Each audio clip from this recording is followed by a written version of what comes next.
주님의 귀한 말씀을 들고 섰습니다. 성령님 머리끝부터 발끝까지 주관하여 주시옵소서. 전하는 자나 받는 자나 하나님 성령으로 듣게 하시고 성령으로 선포하게 하시고 하나님 온전히 하나 되는 가운데 하나님의 임재를 경험하는 시간 되게 도와주시옵소서. 감사드리며 예수 그리스도의 이름으로 기도드립니다. 아멘. 우리가 지금 대림절 둘째 주일을 맞이하고 있습니다. 초가 지금 2개 이렇게 펴지고 있죠. 거리마다 지금 빛으로 오신 예수님을 상징적으로 나타내기 위해서 거리마다 지금 빛으로 장식이 되어 있습니다. 또 백화점이나 가게들마다 다 되어 있습니다.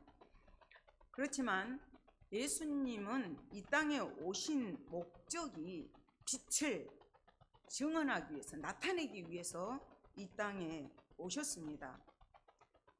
그래서 지금 세례 요한이 오늘 예수님을 증언하는 일들을 하고 있다 보니까 빛이신 예수님을 전하는 거예요.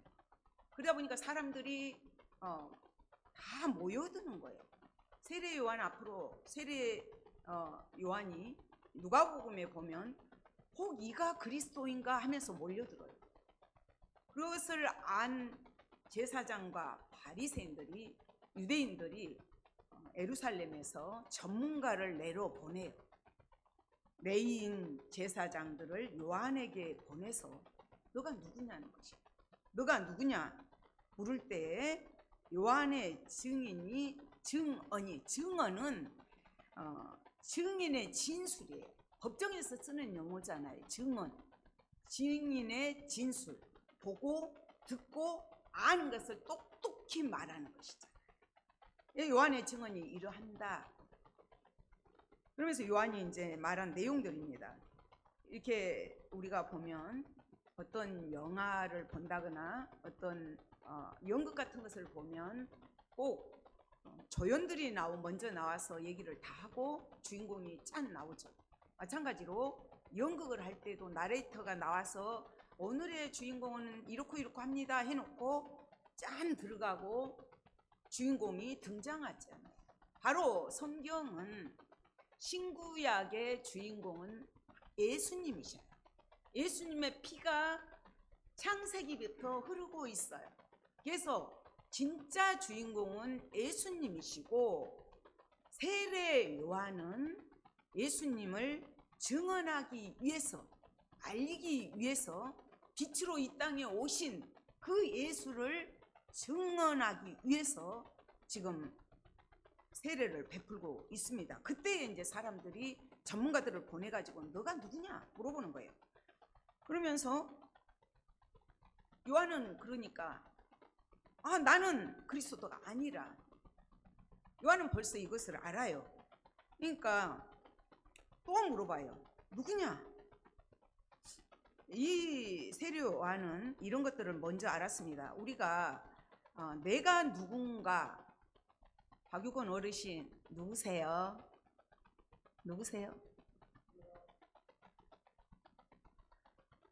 하나님의 아들입니다.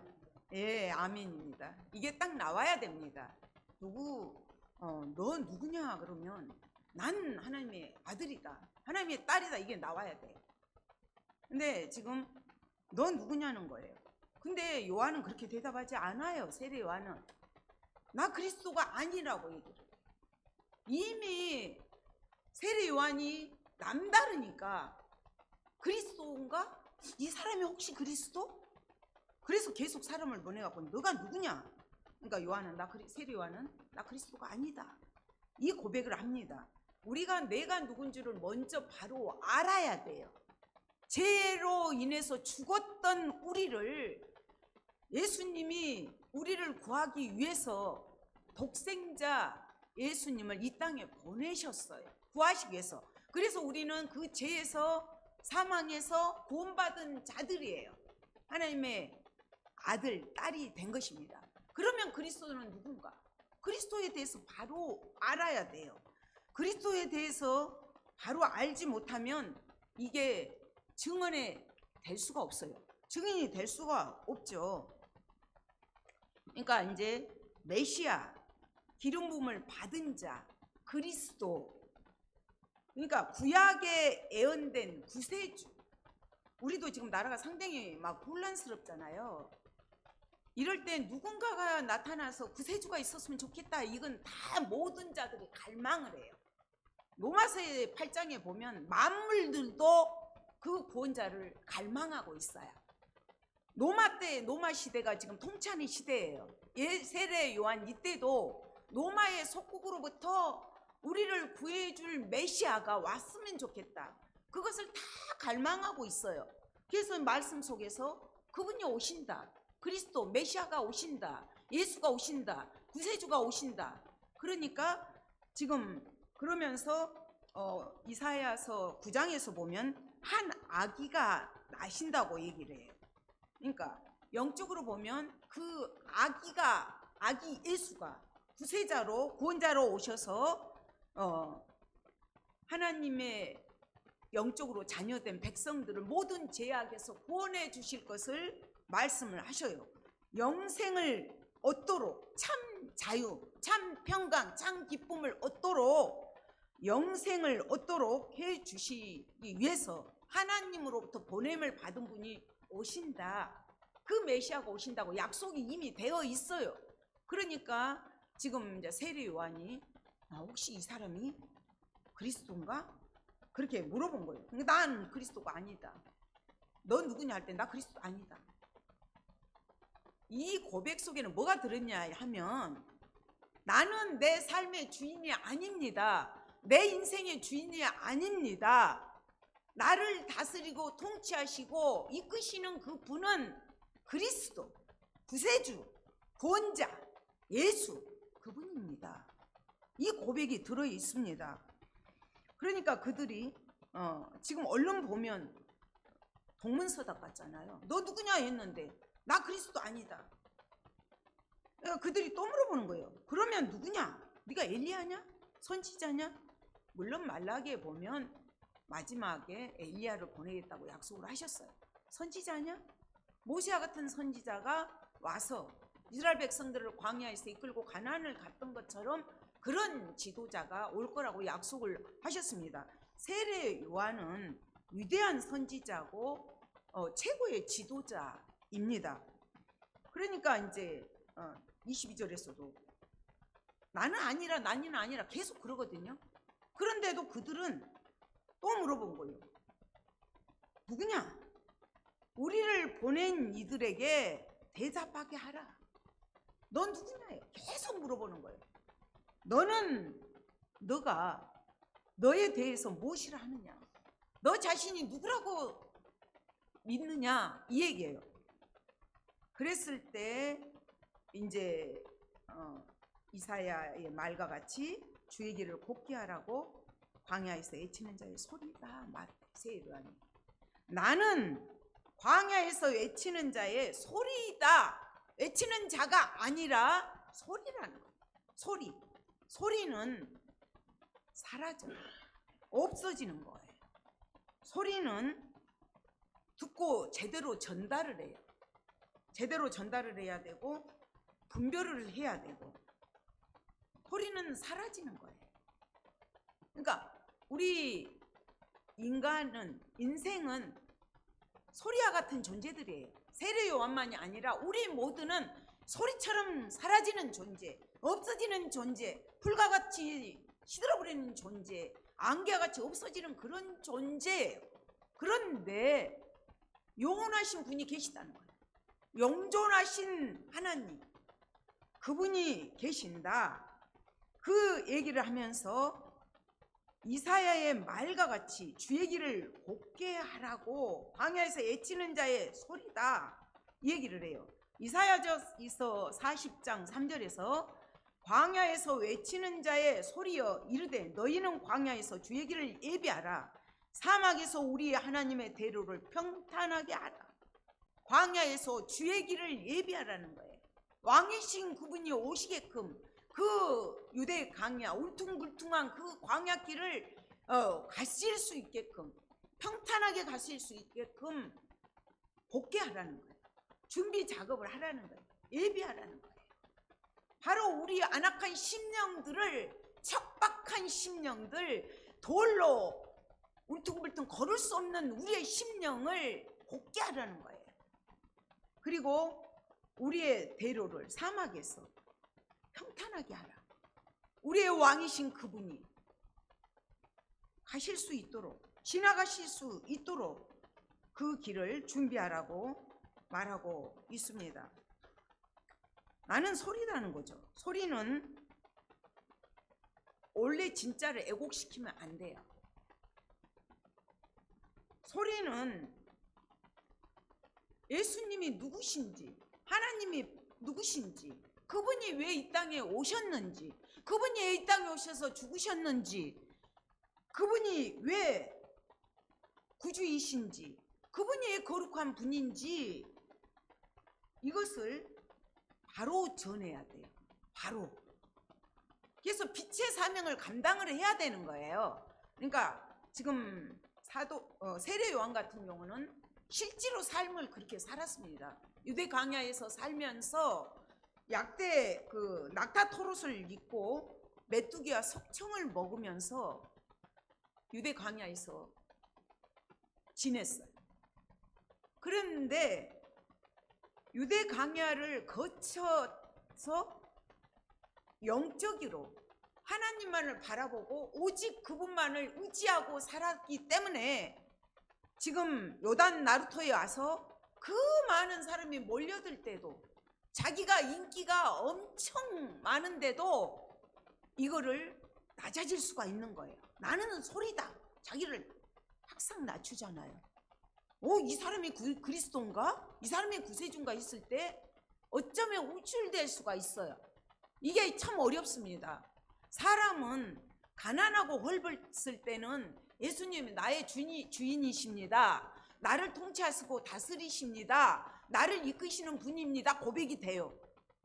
그러나 정말로 등 따뜻하고 배부르게 되면, 인기가 상승하게 되면 나의 왕을 잊어버린다. 이렇게 돼요. 그렇기 때문에 세례 요한은 바로 그 사명을 밝히 알았습니다. 그래서 나는 소리와 같은 존재, 없어질 존재, 사라질 존재, 그런 존재다. 그러면서 증인으로서 진술하는 것은 꼭 말만이 아니잖아요. 말을 통해서도 해야 되지만 행동으로도. 세례 요한은 실제로 그렇게 살아냈어요. 이게 우리가 상당히 중요합니다. 빛으로 오신 예수, 빛이 밝혀져야 돼요. 세상은 어두워요. 깜깜해요.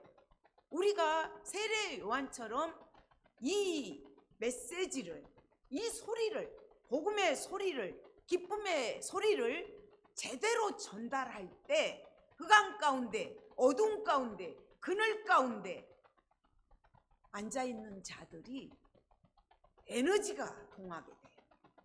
생명을 얻게 돼요. 영생을 얻게 돼요.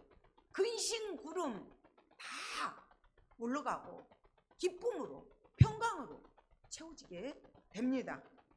그렇기 때문에 우리는 증인의 삶을 살아야 되고, 너희는 세상의 빛이다. 마태복음에서도 너희는 세상의 소금이다. 이 말씀을 계속 묵상하면서 저는 느꼈어요. 지금 우리가 이제 원래 옛날에는 양초를 세웠잖아요. 양초가 어떻게 돼요? 이 빛을 발하기 위해서는 자기 몸을 태워야 돼요. 헌신해야 돼요. 희생해야 돼요. 그대로 꿋꿋하니 타지 않고 있게 되면 이 빛을 발할 수가 없습니다. 너희는 세상의 소금이다 그랬어요. 소금 안 넣은 음식 맛없어 못 먹습니다. 오직이면 소금의 전쟁이다 일어났겠어요. 그러면 너희는 소금이다. 소금을 한번 가만히 생각해 보십시오. 소금은 넣는 곳마다 맛을 냅니다. 그리스도의 향기로 우리가 세상 속에서 빛 대신 예수를 나타내야 됩니다. 말로, 행동으로 이렇게 나타내야 합니다.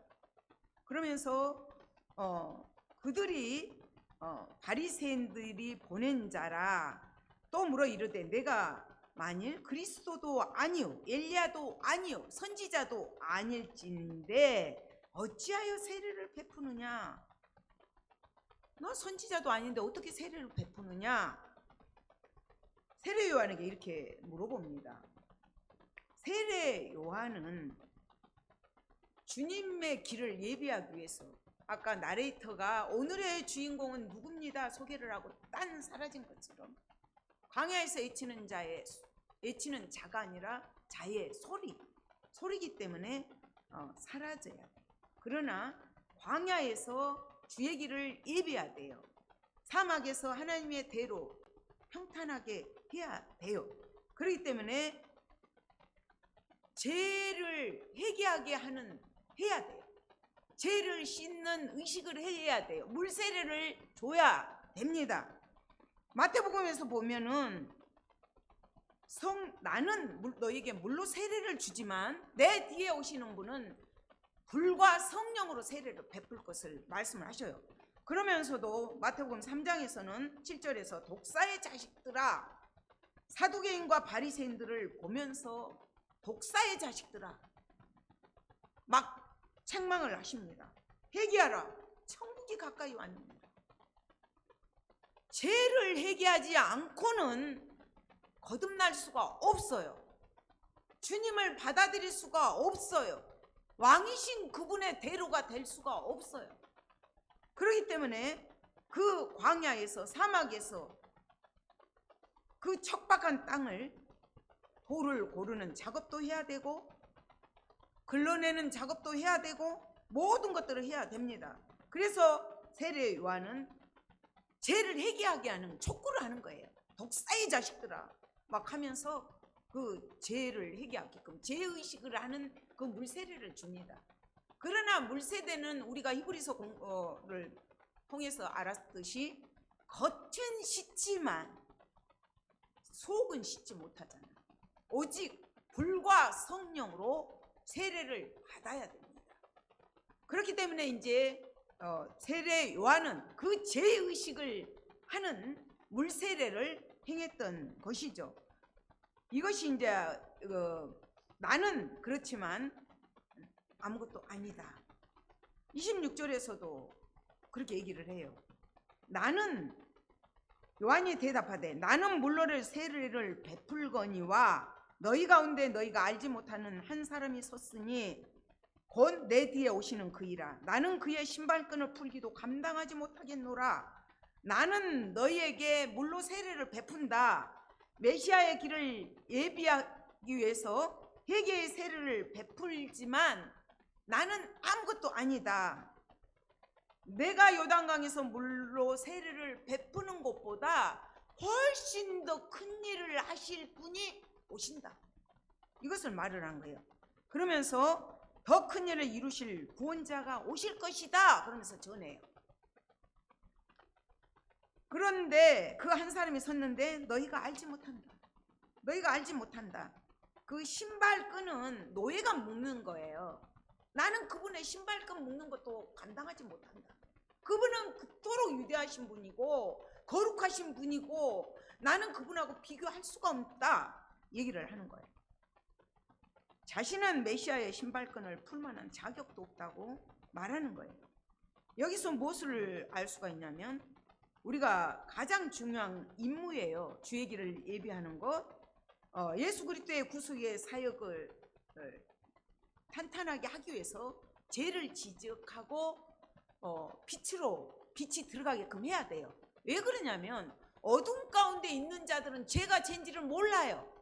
빛이 들어가야 돼요.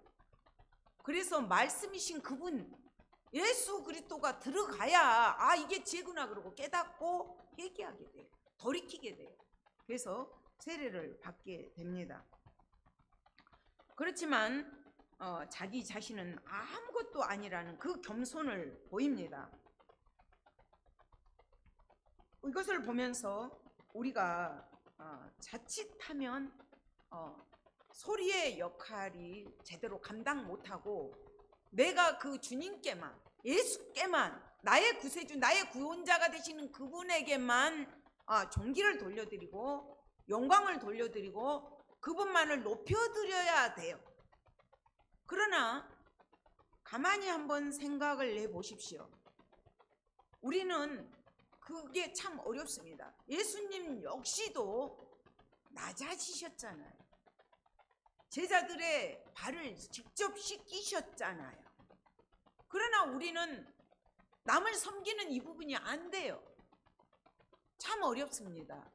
누가 나보다 조금 더 잘난 것 같으면 그걸 못 보잖아요. 우리는 이런 부분들도 내 중심으로 내가 왕이 되려는 그런 것들이 강합니다. 그러나 세례 요한은 나는 소리다. 광야에서 외치는 자의 소리다.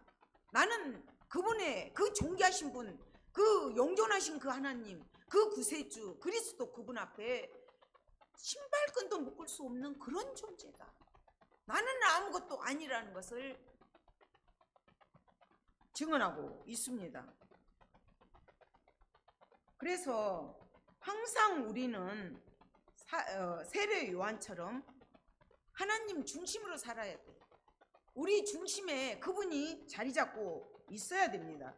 그럴 때 생명이신 예수, 영생이신 예수, 빛이신 예수가 역사를 하십니다. 우리의 사명은 그리스도의 영광을 드러내는 거예요. 세례 요한처럼 드러내는 거예요. 드러내야 되고 증언해야 되고, 예수님의 오신 목적은 소망이 없는 이 땅에 소망을 주기 위해서 오셨어요. 그것이 빛이에요. 빛이 가면 어둠은 떠나가잖아요. 광야 같은 이 세상 소망이 없어요. 그렇기 때문에 우리는 빛을 감당해야 되고 전하는 우리가 되어야 합니다. 저는 이 말씀을 묵상하면서 무엇을 느꼈냐면, 세례 요한이, 지금 제가 찬송가를 내 구주 예수를 더욱 사랑 이걸 정하면서 무엇을 느꼈냐면, 세례 요한이 어떻게 그렇게 그 많은 사람들이 자기에게 몰려오고 세례 요한의 제자들이 많습니다. 그런데도 철저하게 자기를 낮춰요. 나는 아니다. 나는 아니다. 나는 아니다. 나는 아니라 계속 그러잖아요. 자기를 높이고 이러는데, 그걸 가만히 생각하면서 세례 요한이 있었던 유대 광야를 가봤습니다. 유대 광야는 척박해요. 나무 한 그루 없는 그런 땅입니다. 세례 요한은 그곳에서 메뚜기와 석청을 먹으면서, 메뚜기와 석청 생각을 해보세요. 석청 바위에 붙어있는 꿀이잖아요. 그 꿀이 발견되면 먹을 거고, 메뚜기 때도 하나님이 오게 해서 먹게 하면 먹을 거고, 마치 이스라엘 백성들이 광야길을 가면서 하나님께서 불기둥과 구름기둥으로 가려주시고 그날 먹을 수 있는 만나와 메추라기를 주셨던 것처럼, 세례 요한도 하나님만을 바라보면서 살아갔어요. 그 약대 낙타 털옷 그 한 벌로 살아가면서 그 사명을 감당했던 것입니다. 오늘 우리에게 그런 광야의 훈련들이 있다고 봅니다. 저 역시도 지금 광야를 거치고 있습니다. 광야는 아파요. 힘들어요.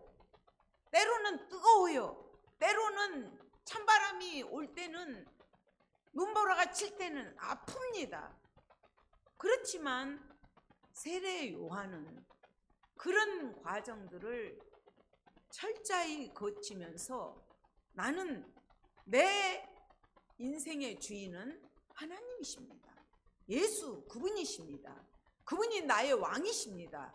자기 중심이 아닌 하나님 중심으로 살아갔습니다. 그것이 마음을 다하고 뜻을 다하고 힘을 다하여 하나님을 사랑할 때 그런 것들을 감당할 수가 있다고 봅니다. 그래서 저도 힘들 때마다 세례 요한을 생각해 봅니다. 때로는 하나님께서 광야로 몰아내실 때가 있어요. 그때는 그냥 사람 의지하지 마시고, 인간의 소리를 듣지 마시고, 방백들을 의지하지 마시고, 하나님의 음성을 듣고 하나님과 깊은 영적 교제를 나누면서 나의 힘이 되신 그 주님만을 바라보면서 나아갈 때 세례 요한처럼 이런 증언자의 삶을 살지 않을까, 이렇게 생각을 해보았습니다.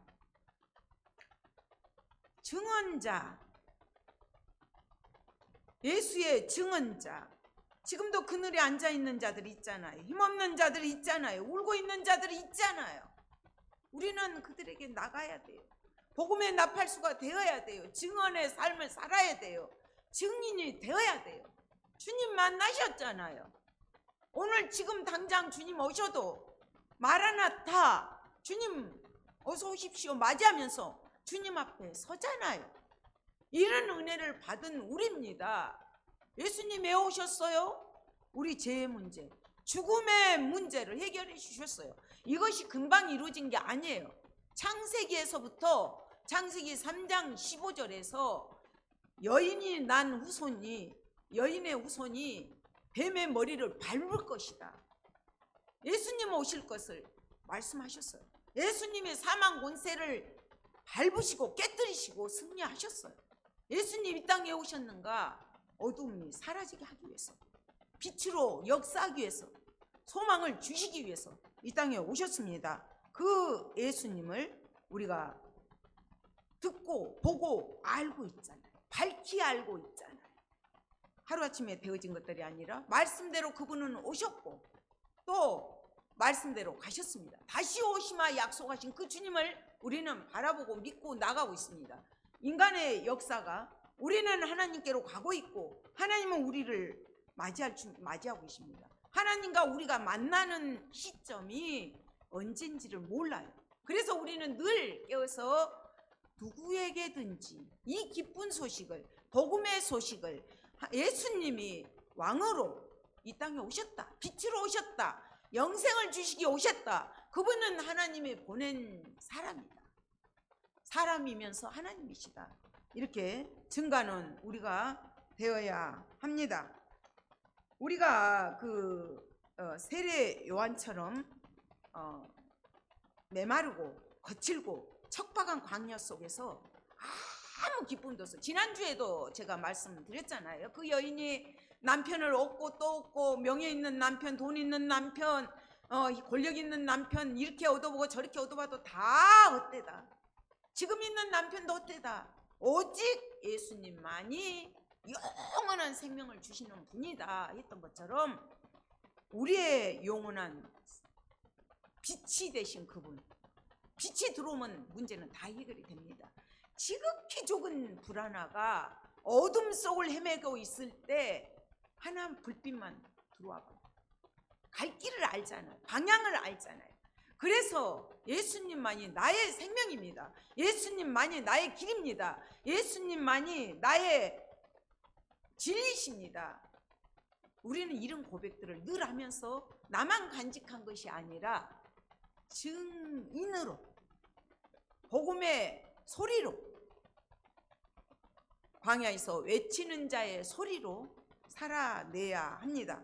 우리가 이렇게 살아낼 때 당당하게, 담대하게, 힘들지만 불신자들을 향해서, 불신 세상을 향해서 외칠 때, 전할 때, 증인의 사명을 감당할 때 참 해결을 하게 되고 그들이 빛으로 나와서 하나님의 자녀가 되고 하나님의 아들, 딸이 되고 하나님의 나라가 확장되는 그런 놀라운 일들이 일어납니다. 그래서 이제 세례 요한도 그런 말을 해요. 뒷부분에 가서 나도 알지 못했다, 그런 얘기를 합니다.